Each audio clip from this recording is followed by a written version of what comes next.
तो चलिए दोस्तों, आज हम लोग बनाते हैं हरी चटनी। तो चलिए देखते हैं कैसे बनाएंगे।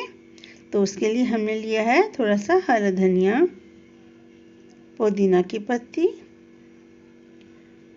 4 हरी मिर्च डाली है हमने इसमें, और करीब 8 कली लहसुन की डाल दी।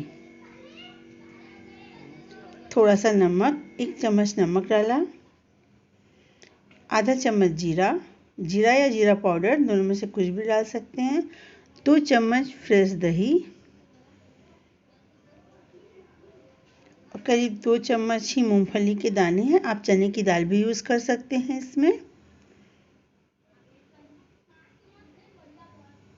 अब हम इसको ढककर पीस लेंगे।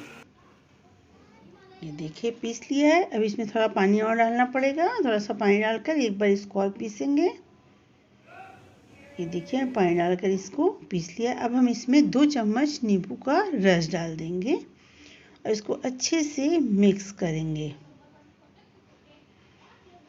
ये मिक्स कर दिया। ये देखिए हमारी चटनी बनकर तैयार हो गई है। आप भी इसको अपने घर में बनाइए और हमें बताइए। धन्यवाद।